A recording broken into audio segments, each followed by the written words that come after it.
tell us about now how things like phytic acid and lectins deplete you of those very important vitamins and very important minerals. Okay. Plants don't want you to eat them. And plants do have a consciousness. They're just very slow and distributed. And all animals, all life on the planet evolves following these 4 basic rules that I've built into the biohacking world. The first thing is run away from, kill, or hide from scary things. So you and me, if it's a tiger, we'll kill the tiger or hide from the tiger, right? Well, plants can't move. They have roots. So what do? They create either a hard covering like a walnut shell, or they create toxic compounds. So yeah, you'll eat some of the plants, but if you eat too many of the plants, you will die, and then the plants can live. So we've learned, because we're smart humans, that we can eat all kinds of crap in order to stay alive when there's a famine, because famine has affected all people on the planet in our history at one time or another. So what we do is we say, okay, we can eat this, and it's better than having no energy.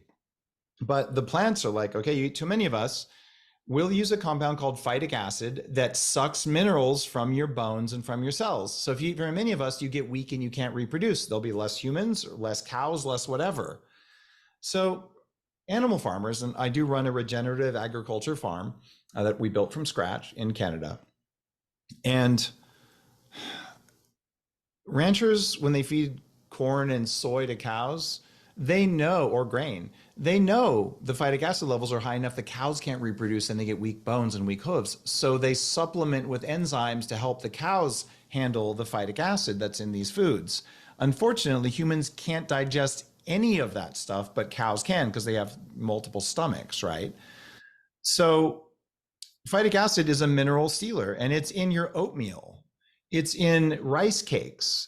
It's in improperly prepared vegetables, especially seeds and grains and nuts. So even if you were eating enough meat, which is full of minerals you can absorb, if you're eating a bunch of plants at the same time that contain phytic acid, you will not absorb the minerals. And people say, oh, I have plant-based protein because somewhere I read that I would live longer if I was a vegan, even though we have no vegan populations anywhere who live a long time. That's not how it works. I was a vegan, a devout vegan in about 2003, 2004, until it made me very sick. Like it does for 80% of people who go vegan, they get sick, but it can take years to recover from being vegan. The other plant compound that's particularly important right now, as we switch to plant-based diets are inefficient. They're basically a poverty diet. But another compound is oxalic acid that I write about in the book. Oxalic acid is common in nuts and seeds, but it's most common in spinach, in certain types of kale, in beets, in certain other leafy greens like chard, and surprisingly in chocolate. And what oxalic acid does, or raspberries even, sweet potatoes, white potatoes, oxalic acid binds to calcium, which is an important mineral in your body, and it forms razor sharp calcium depositions. It's causing 70% of kidney stones. It causes gout. So people think gout and kidney stones come from eating too much meat and drinking beer. 30% of them come from that. The rest of them come from eating plants. So if you think you're helping yourself on a plant-based diet, you are depleting yourself of minerals, because the minerals in the plants are not available and they suck minerals out of your body. The plants don't want to give you their minerals. So what the most powerful people on the planet eat historically is meat and dairy and herbs and spices, because if you're worried about getting enough plant-based compounds, oregano and rosemary and most of the traditional spices have far more minerals and far more of the phytonutrients you need than you're going to get from eating cabbage or something. Yes, cabbage is one of the okay vegetables, but it's not a source of minerals. It's a source of some energy and some fiber. Yeah. Not even that much energy. So we have an epidemic of well-meaning, wealthy people who spend huge amounts of money on food that has almost no calories and that is sucking minerals from their bones. That's called the plant-based diet. And it's just wrong. And I say this as a former devout vegan who I got sick from oxalic acid toxicity. I had weak bones. I cracked teeth on that diet. I got autoimmunity. I got joint pain like every vegan does. Any physical trainer will tell you when someone walks in the door, you can spot a vegan because they can't just hang from a bar for more than like 5 or 10 seconds because their muscles are destroyed. And keep in mind, what is a plant-based protein? Gluten is a plant-based protein. Protein doesn't matter. Calories don't matter.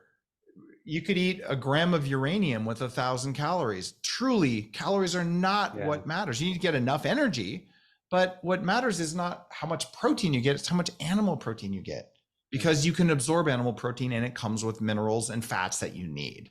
Plants are incompatible fats and they don't have minerals you can absorb. So plants are necessary in smaller amounts, and not all plants that we like to eat are good for us. Another common problem is the nightshade family. This is things like potatoes, tomatoes, chili peppers, bell peppers, paprika. Those are the predominant ones. They taste good. However, roughly a third of people are sensitive. Oh, eggplants are another one. They're sensitive to lectins, which are plant defense compounds that are present in those foods. When I eat those, there's a reason I had arthritis when I was 14. I have the genetics that set me up to be sensitive to those. If I don't eat those compounds, I don't have musculoskeletal pain and I don't have to have another knee surgery. If I eat those, I get the spinal pain, the hip pain, the knee pain, the sore joints. I wake up feeling bloated and groggy and I get a rash. Not everyone gets that, but many people do. So if you're one of those people, like almost everyone on the planet, who eats something spicy every day, who eats potatoes every day, and you're one of those 1 in 3 people, these things will actually ruin your quality of life. You won't live as long and you'll have less energy and you'll be in pain. So you've got to know, not all foods are good for all people. What foods are compatible with your hardware? And once you know that list, you only eat those foods and oh my God, your quality of life will go up. What's compatible with almost everyone? Red meat, the most precious source of minerals, protein, and good fats on the planet.